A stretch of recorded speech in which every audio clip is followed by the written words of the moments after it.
Fiona Phillips has revealed she's been diagnosed with Alzheimer's, which is a disease that both her parents suffered from. The former GMTV host, 62, who is also a Mirror columnist, lost both mum Amy and dad Neville to the degenerative illness.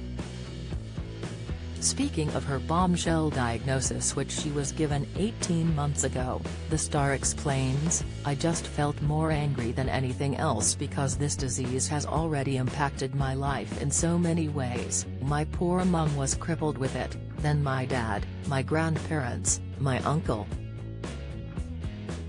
Amy, who was a nurse before working in a department store, started developing the early onset of the condition at the young age of 53, before she died tragically in 2006, aged 74.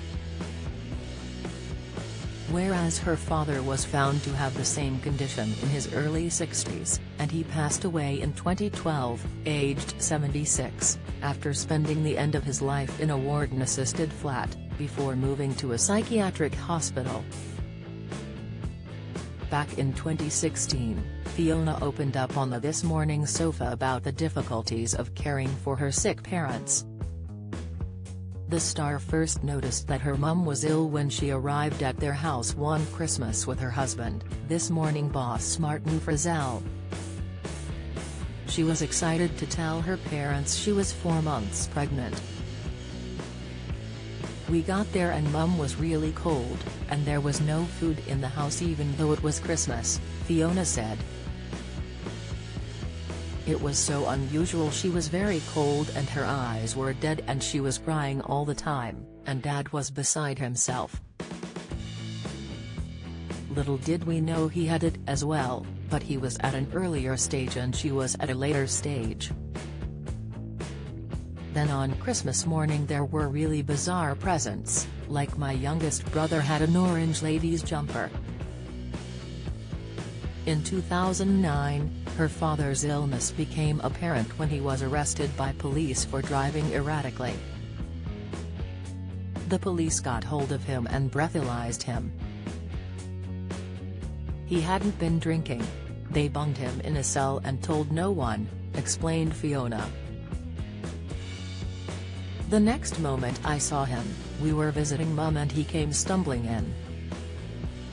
I said, 'Dad, where have you been?' He said, 'I've been in a police cell.' I said, 'Why?' We didn't know he had Alzheimer's at this point, and he couldn't tell me why. I phoned up the police and they couldn't tell me why because of confidentiality."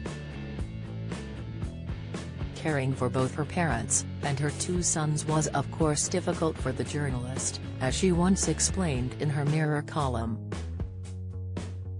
"Simultaneously to mum disappearing before us from her late 50s on, I was caring for 2 tiny sons, one aged 3 and one a couple of months old, as well as holding down a big TV job in the glare of the spotlight.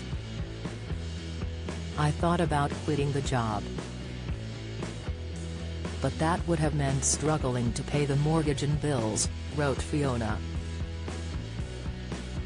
"I didn't know it then, but I was part of the sandwich generation, caring for kids and parents while trying to hold down a career," she said. "When my dad was diagnosed with Alzheimer's just weeks after mum died, I went into a spin of children, work, dad, motoring nearly every weekend to Wales to see my deteriorating father, before moving him nearer to me after I found him living in squalor. My poor husband rarely got a look in," added Fiona. The presenter and writer, who has 2 adult sons, Nathaniel and Mackenzie, with Martin, also had to deal with the guilt of not having known the signs of her mother's condition when she first became sick in the late 1990s. "We went to our cousin's wedding and mum was all over the place," said Fiona. "She went to the toilet and she had forgotten to do up her skirt, so when she came back it fell down. Everyone was laughing and she burst into tears. She said, 'There's something wrong with me,' but we were just saying, 'No, you'll be fine.' On top of this, she describes the death of her father in 2012 as akin to manslaughter, and deeply regrets not seeking justice after he passed away from organ failure. Neville was treated at the mental health unit in Hampshire shortly before he died, after being moved from the specialist dementia care home. It was here that she was given a long list of medication, which she was shocked to find included an antipsychotic.